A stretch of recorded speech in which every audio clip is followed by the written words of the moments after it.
I have no idea what you're talking about. I was asleep the whole night. I heard the siren, same as everyone else. Ma'am, we have doorbell footage of you walking to this driveway at 2:47 this morning, carrying a gasoline container. That's not that footage doesn't prove anything at all. Car Yvonne? You burned my car. Ma'am, you're under arrest. HOA President Yvonne Castellano of the Oak Haven Ridge Community Association had fined a homeowner on Brambleton Court $250 for temporarily parking his car in his own driveway while he cleared space in his garage to sell a second vehicle. And when he calmly explained the situation and asked for a few extra days, she refused to listen and threatened escalating penalties, along with a formal lien against his property if the car wasn't moved immediately. What she didn't know was that her fixation on that single parked car was about to consume her entirely. That she would be caught on a neighbor's security camera, pouring gasoline around the vehicle in the middle of the night, and that by sunrise, she would be facing felony arson charges. Charges that would end not just her seat on the board, but her freedom for years to come. Before we go further, tell us what city or country you're watching from. Drop it in the comments or represent with a flag. We love seeing where you're tuning in from. HOA Unhinged. Derek Fontaine, 44, had lived at 6127 Brambleton Court in the Oak Haven Ridge subdivision of Fulton County, Georgia, since 2016. He worked as a project estimator for a commercial construction firm in Atlanta. A steady, unremarkable job that had let him build a comfortable, quiet life on a street where he rarely had reason to interact with the HOA at all. He owned 2 vehicles, a work truck he used daily, and an older sedan kept around for years as a backup. By early spring, he had decided it was time to sell the sedan. He listed it online, scheduled a buyer to come look at it that weekend, and in the meantime, moved it out of his 2-car garage to make space for a contractor coming to repair a section of drywall along the garage's back wall. The sedan ended up sitting in his driveway, and that was exactly where the trouble began. Yvonne Castellano had served as HOA president of Oak Haven Ridge for 6 years and had built a reputation among residents for noticing small things and treating them like major violations. She lived 3 houses down from Derek on the same side of the street, and neighbors would later describe her attitude toward him as unusually personal, colored by something that seemed to reach beyond typical HOA enforcement.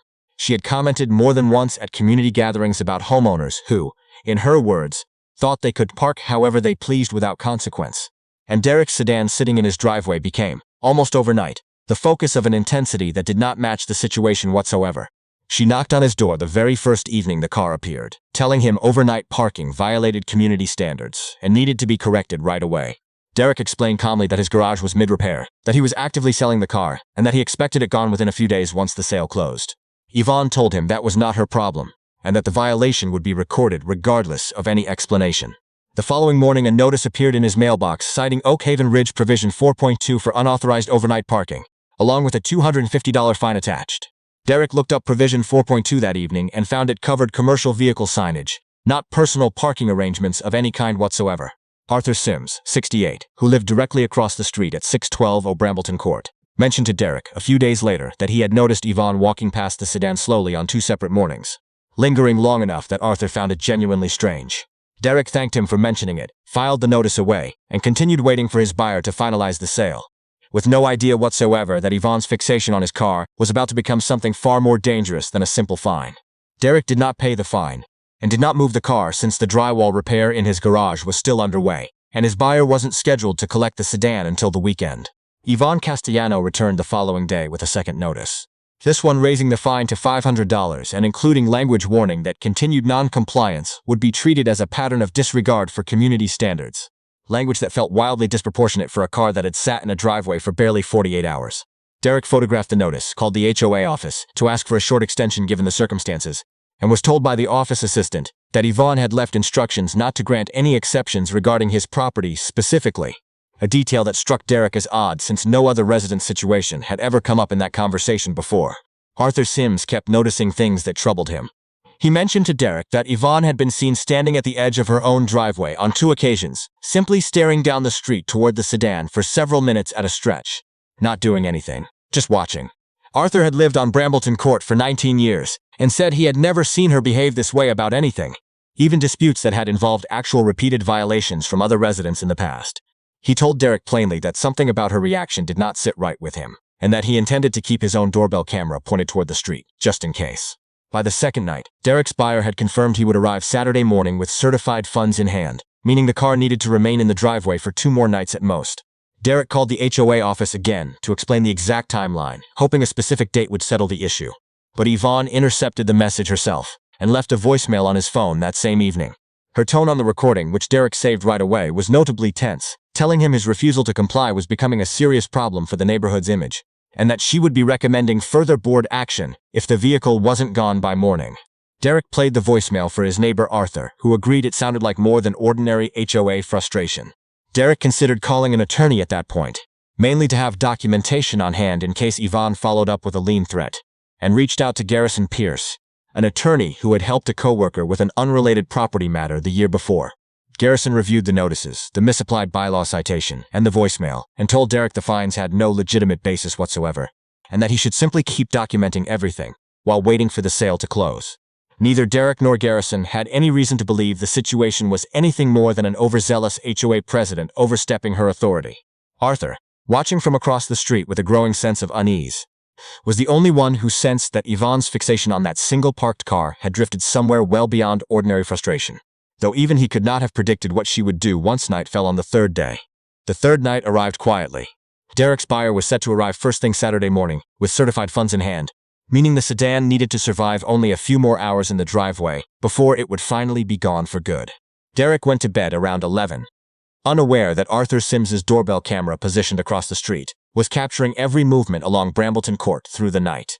At 2:47 in the morning, the footage would later show Yvonne Castellano walking down the sidewalk from her own house, 3 doors away, carrying a red plastic container. She moved slowly and deliberately, glancing toward Derek's darkened windows before crouching beside the sedan and pouring the contents of the container around its perimeter and across the hood. She stood back afterward, watching the car for nearly a full minute before walking back toward her own house, leaving the container behind in a nearby storm drain, where investigators would later recover it with her fingerprints still intact on the plastic. Derek woke just after 5 to the sound of a smoke detector inside the house and the sharp smell of burning fuel drifting through his bedroom window. By the time he reached the front door, his sedan was fully engulfed, flames rising several feet into the dark morning sky, and the heat had already begun blistering the paint along the side of his garage. Arthur, who lived directly across the street, ran outside in his robe and called 911, while Derek stood frozen on his own front lawn, watching his car burn. Fire crews arrived within minutes and had the blaze under control before it could spread to the house itself. Though the sedan was a complete loss, Detective Calloway responded to the scene once fire investigators confirmed the presence of an accelerant, and Arthur wasted no time telling him about the doorbell footage, sitting on his home security system. Detective Calloway reviewed the recording within the hour, watching Yvonne Castellano walk calmly down the sidewalk, pour gasoline around a vehicle that wasn't hers, and walk away without a shred of hesitation. Detectives arrived at Yvonne's front door before 9 o'clock that morning. She answered still in her robe, visibly unsettled at the sight of police cruisers on her lawn, and was placed under arrest before she said a single word in her own defense. Yvonne Castellano was charged with felony arson and destruction of property, charges carrying the possibility of significant prison time given the deliberate and premeditated nature of what she had done. The doorbell footage from Arthur's camera left no room for any argument about intent or accident. It showed her walking to the scene, pouring the accelerant with clear purpose, and walking away once the job was finished. The gasoline container recovered from the storm drain, still bearing her fingerprints, closed off any possibility of denial well before her case ever reached a courtroom. Garrison Pierce filed a civil suit on Derek's behalf the following week, seeking the full replacement value of the sedan along with damages for the scorched section of his garage, and the emotional toll of watching his property destroyed over what had begun as a minor temporary parking situation. The Oak Haven Ridge Board removed Yvonne from the presidency within days of her arrest, and several residents came forward afterward, describing similar patterns of disproportionate hostility they had witnessed from her over the years. Though none had ever escalated anywhere near what happened to Derek. Yvonne eventually pleaded guilty to the arson charge in exchange for a reduced sentence, and she was ordered to pay full restitution as part of both her criminal sentencing and the separate civil settlement Garrison had already secured.